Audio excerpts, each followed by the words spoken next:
मैं देश का अकेला लाडला कवि हूं जो विवाहित हूं,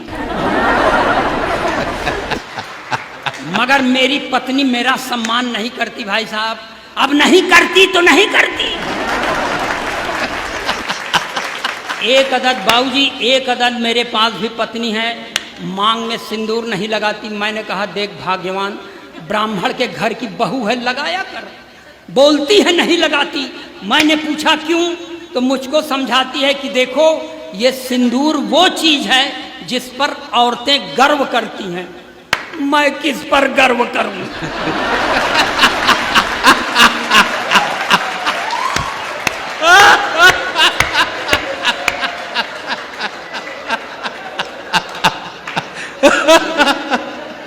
वाह भाई, अखिलेश जिंदाबाद।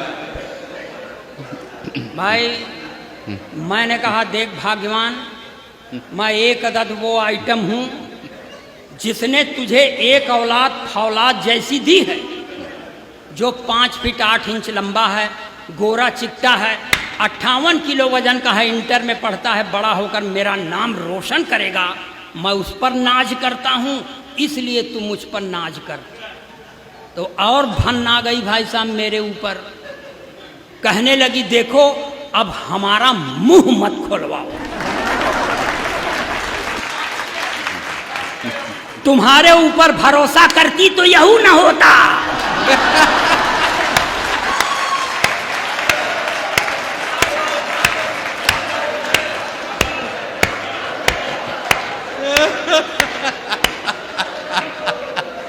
ये ऐसा होता है।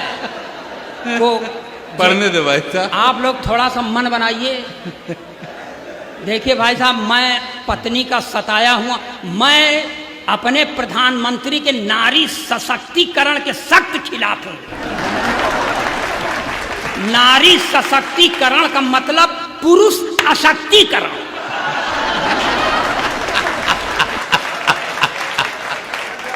एक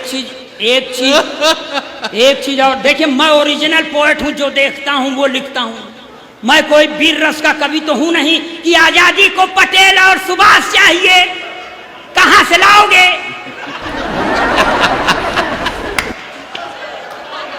अब मान लो आ गए सुभाष चंद्र बोस, तो कहेंगे तुम मुझे खून दो, हम तो न दे।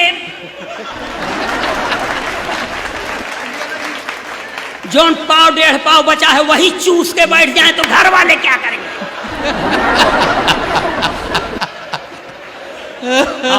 और बताऊं सर, ये श्रृंगार रस के कवियों से भगवान बचाए। अभी श्रृंगार रस का कवि आएगा, कहेगा मैं तेरी जुल्फ के साए में शाम कर लूंगा। साला जुल्फ नहीं, नगर पालिका का गोदाम हो गया है क्या?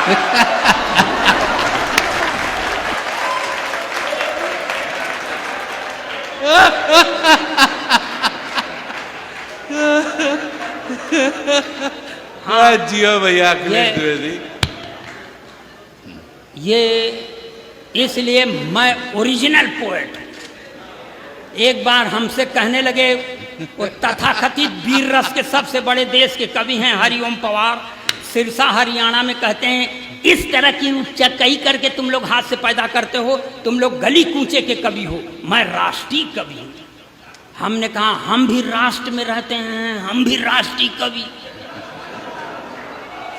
तो कहा कि अगर तू अपने को राष्ट्रीय कवि समझता है तो मैं अंतर्राष्ट्रीय कवि हूं। मैंने कहा तू अंतर्राष्ट्रीय है, मैं ब्रह्मांडीय कवि हूं।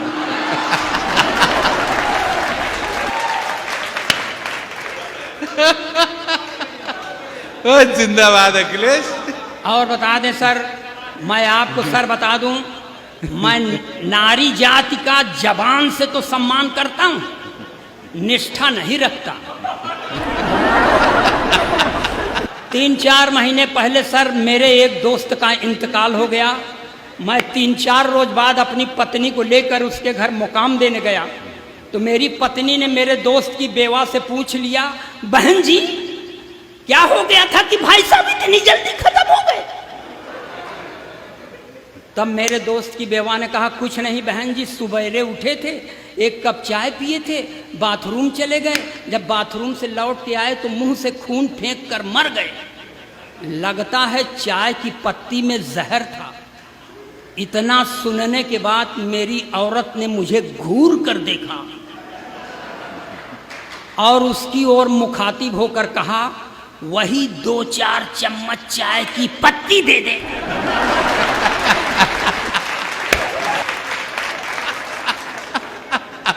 मैंने कहा, भाग्यवान, ये तू चाय की पत्ती क्यों मांग रही है? उसने कहा, चुप रहो, ये महिलाओं के बीच का मामला है, आज इनके ऊपर विपत्ति पड़ी है, मैं आई हूं कल।